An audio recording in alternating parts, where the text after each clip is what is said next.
It was the rallying cry for the Cardinals a season ago. I think Bruce Arians was hoarse from shouting it by season's end. From the early loss of Dawkins to the midseason loss of Carson Palmer. Next man up, next man up. You could almost hear it echo through the desert. Then backup Drew Stanton went down. Next man up. By the end, I'm not sure if Arians kept saying it or if it was just the lasting reverberations from hearing it. Guess what, Cardinals fans? It's a new season. Brian Dawkins, he likes your chances. And Ed Werder is with a player crucial to them. He sat down with Patrick Peterson at Drew Brees' passing academy at Disney's Wide World of Sports. Or a GM or anyone in football that doesn't like that number because it means that he is out there and he is playing. This is like the dream exercise for GMs, Brian Dawkins. We are going to build the perfect cornerback. Can you imagine how many of them dreamed of doing this? Absolutely. Every year. Every year they hope they can draft the perfect cornerback. All right, well, let's start with ball skills.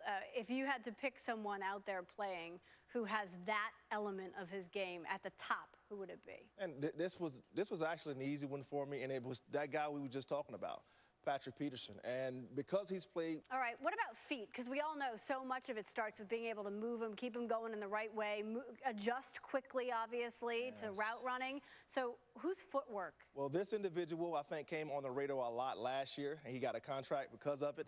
And it was my former teammate, Chris Harris Jr. Not a lot of people... You know, people don't even throw to his side of the field. We've seen it before. How about this guy? Isolation. Who do you like there? When I think of isolation, you think about an island. And you think about an island, there was one guy that had his name attached to an island, and that was Darrelle Revis. He has that guy. The quarterback usually does not look at him. Same thing with Richard Sherman in those respects. You know, they say behind every man is a good woman. Well, you might say behind every cornerback is a good safety, right? I love that. I love that. I'm serious. I love that one. I love that one. Brian Dawkins. Hey, he's got my back. What can I say? Why not? All right, still ahead. So, yes, he wanted to get away. We are just getting started. 8 o'clock on the East on your Sunday morning. I'm Jade McCarthy. Great to have you along with us. Bradley Jr. and Vargas, they may have gone the distance. But let me tell you, that was not the case in the octagon last night. If you turned away, you missed the finish in this win against the Dodgers. But as for Kershaw, third straight loss for the first time in his career. But look at these numbers. I mean, you certainly can't put the losses on him. Look at his improvement in his last 5 starts, 1-3. But he's got an ERA that's just over 2, 2.08 there. The issue, run support. The Dodgers plating less than 3 runs per game in Kershaw.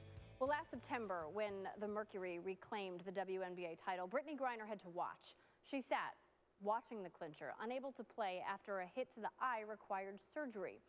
This June, she's had to sit yet again after the league handed her the longest suspension in its history, 7 games. Both Griner and her wife, Glory Johnson, arrested in April following a domestic violence incident at their Arizona home. Griner has since filed for annulment and says the greatest thing that she has learned, trust your gut. To Sportscenter, it is elementary, my dear friend, right? That was what Sherlock Holmes always said about Watson. So let's compare a couple of Watsons. Bubba Watson leading the Travelers Championship by 2 strokes going into the day yesterday. And then on the senior tour, Tom Watson tied for the lead at the U.S. Senior Open heading into the 3rd round. Now, if you compare the two this year in particular, Bubba, of course, known for that driving distance, the safe advantage, if you will, over 50 yards more than Tom in 2015. Bubba ranked 5th in the official world golf rankings. Tom entering the tournament 61st on the senior tour. And then the career earnings, well, that's just not fair, right? Bubba gets the edge by over $17 million, kind of has time, inflation